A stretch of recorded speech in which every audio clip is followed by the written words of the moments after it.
जल्दी से। जय हिंद बच्चों। बच्चों आज हमारा सब्जेक्ट है रसायन विज्ञान या फिर केमिस्ट्री।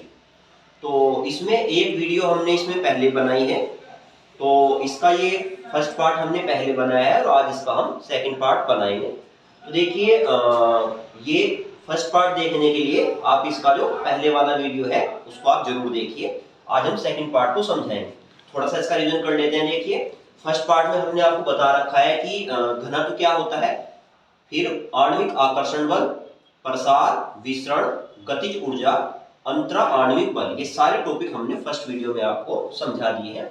उसके बाद हमारे तीन मूल कण होते हैं, प्रोटॉन, न्यूट्रॉन, इलेक्ट्रॉन, और उन तीनों मूल कणों की खोज किसने की थी ये भी हमने बताया था।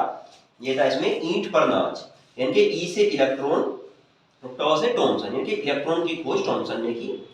पर तो प से प्रोटॉन और र से रदरफोर्ड, यानी कि प्रोटॉन की खोज की रदरफोर्ड ने, और न से न्यूट्रॉन और च से चैडविक, यानी कि न्यूट्रॉन की खोज की हमारे चैडविक ने। तो ये पूरा डिटेल में देखने के लिए आप इसका फर्स्ट पार्ट जरूर देखिए। आज हम सेकंड पार्ट पर आ जाते हैं। देखिए आज हमारा मेन टॉपिक है रदरफोर्ड का परमाणु मॉडल। तो देखिए रदरफोर्ड ने क्या किया, रदरफोर्ड ने अल्फा कण लिए और उसको जो है सोने की पन्नी का एक परमाणु लिया और उस पर इन्होंने अल्फा कणों की बौछार की। तो अल्फा कण जो होते हैं वो धनावेशित कण होते हैं। तो अल्फा कणों की बौछार जो है इन्होंने जब की है हमारी, तो अल्फा कणों की बौछार जब इन्होंने सोने की पतली पन्नी के परमाणु पर जब की, तो इन्होंने देखा कुछ अल्फा कण बिल्कुल सीधे निकल जाते हैं, कुछ अल्फा कण 50 या 70 डिग्री के एंगल पर विक्षेपित हो जाते हैं और कुछ अल्फा कण टकराकर वापस आ जाते हैं। तो इससे इन्होंने निष्कर्ष निकाला कि जो परमाणु होता है उसका 90% भाग खोखला है, क्योंकि जहां से परमाणु खोखला है हमारा वहां से अल्फा कण बिल्कुल सीधे आर पार निकल जाए। उसके बाद कुछ अल्फा कण जो है हमारे क्या होते हैं, विक्षेपित हो जाते हैं और कुछ वापस आ जाते हैं टकराकर। तो देखो विक्षेपित होने से ये रिजल्ट निकला, जो अल्फा कण है वो होता है धनावेशित कण, और जो नाभिक होता है वो भी धनावेशित होता है, इसलिए ये विक्षेपित हो जाते हैं, क्योंकि प्लस प्लस के बीच में प्रतिकर्षण हुआ करता है। तो इसलिए ये जो है विक्षेपित हो गए, क्योंकि अगर ये ऋणावेशित होता तो ये जो कण है ये इस पे चिपक जाते हैं हमारे।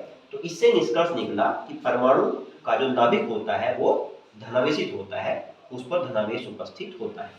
और कुछ अल्फा कण जैसे गए थे बिल्कुल वैसे ही टकराकर वापस आ गए। इससे रिजल्ट ये निकला कि परमाणु का जो नाभिक होता है वो एक तो धनावेशित होता है और एक वो ठोस होता है। ठोस होने के कारण ये जो अल्फा कण है देखो दिखाई दे रहा है, ये हमारा नाभिक को पार नहीं कर सका। तो देखिए इस वाले अल्फा कण से पता चला कि ये आर पार निकल गया, इस वाले अल्फा कण से पता चला कि ये विक्षेपित हो गया, और इस वाले अल्फा कण से पता चला कि टकरा के वापस आ गया। तो ये इन्होंने जो है, जो रदरफोर्ड थे उन्होंने अपने परमाणु मॉडल के आधार पर ये निष्कर्ष उन्होंने निकाले थे। और ये भी बताया गया कि परमाणु का जो नाभिक होता है उसमें प्रोटॉन और न्यूट्रॉन उपस्थित होते हैं, जबकि बाहर इलेक्ट्रॉन घूमते रहते हैं।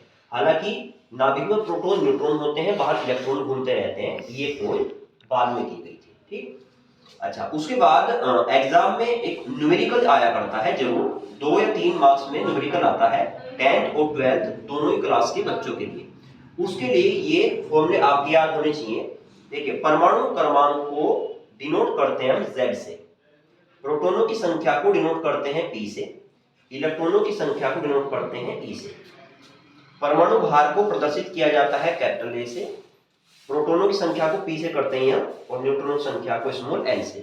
तो परमाणु क्रमांक हमेशा बराबर होता है प्रोटॉनों की संख्या के, और प्रोटॉन की संख्या बराबर होती है इलेक्ट्रॉनों की संख्या के। यानी कि आप ये भी कह सकते हैं कि किसी भी परमाणु में उसका परमाणु क्रमांक, उसके प्रोटॉनों की संख्या और उसके इलेक्ट्रॉनों की संख्या, इन तीनों के मान सदैव बराबर हुआ करते हैं।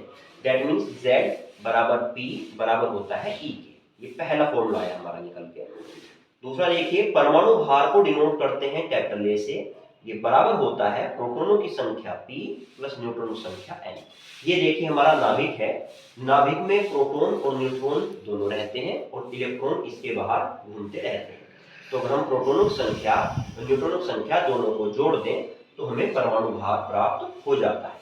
तो यहाँ से देखो फॉर्मूला क्या बनेगा, परमाणु भार कैपिटल A इक्वल होता है प्रोटॉनों की संख्या p और प्लस न्यूट्रॉनों की संख्या n। तो दो फॉर्मूले हैं हमारे, तो 9, 10, 11, 12 में चारों की चारों क्लास में इन दोनों फॉर्मूले के आधार पर न्यूमेरिकल जरूर आया करते हैं। ठीक है, अब चलो इसको समझाते हैं कि न्यूमेरिकल कैसे आते हैं और सोल्व कैसे। देखिए ऐसे देख रखे हैं 18Ar40 में प्रोटॉनों की संख्या, परमाणु क्रमांक, इलेक्ट्रॉनों की संख्या, परमाणु भार और न्यूट्रॉनों की संख्या ज्ञात कीजिए। ऐसे क्वेश्चन आएगा। अब इसको सोल्व देखो कैसे करेंगे। तो कोई भी हमारा तत्व देके रखेंगे तो तत्व के नीचे लेफ्ट में जो देके रखेंगे वो होता है परमाणु क्रमांक और तत्व के राइट में ऊपर जो देके रखते हैं वो होता है परमाणु भार। देखिए ऐसे याद रखना, जो भी भारी चीज होती है उसको हम हमेशा सर के ऊपर लेके चलते हैं। तो भारी चीज को ऊपर रखेंगे तो सर पे लेकर चलना आसान होता है भारी चीज को, तो इसलिए इन्होंने जो परमाणु भार है वो इसके ऊपर सर पे रख रखा है और जो परमाणु क्रमांक है वो छोटा नंबर होता है इसलिए उसको नीचे। तो किसी तत्व के लेफ्ट में नीचे जो शो कर रखा हो वो होता है परमाणु क्रमांक और किसी तत्व के राइट में ऊपर जो शो कर रखा हो वो होता है परमाणु भार। अब ये Z, P, E, A, N ये इनमें से ही कोई ना कोई सी वैल्यू जो है एग्जाम में पूछते हैं, हर एग्जाम में क्वेश्चन जरूर आता है।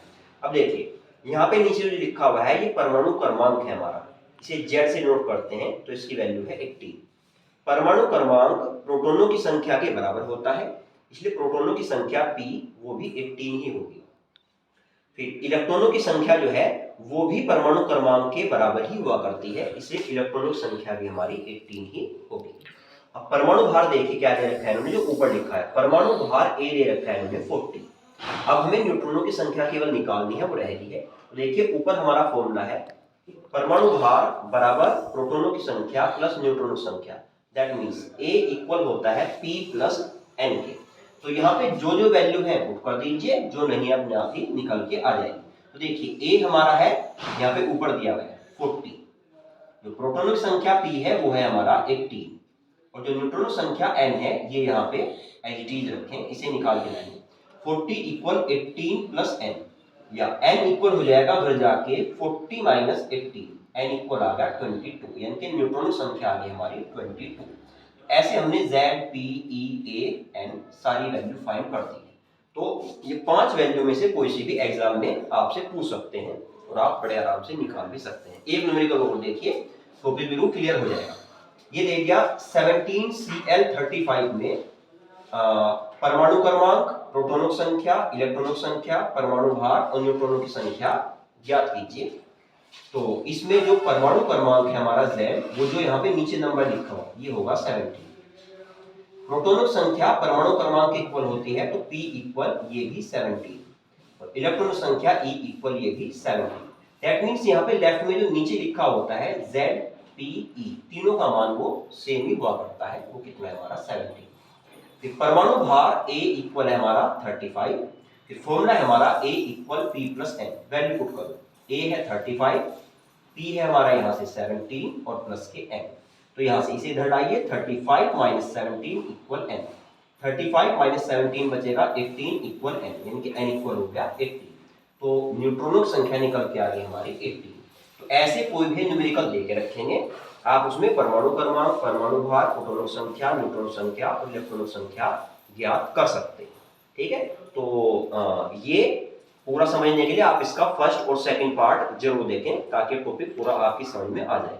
वीडियो अगर आपको अच्छी लगी हो तो लाइक करें, कमेंट करें, शेयर करें और हमारे चैनल को सब्सक्राइब जरूर करें।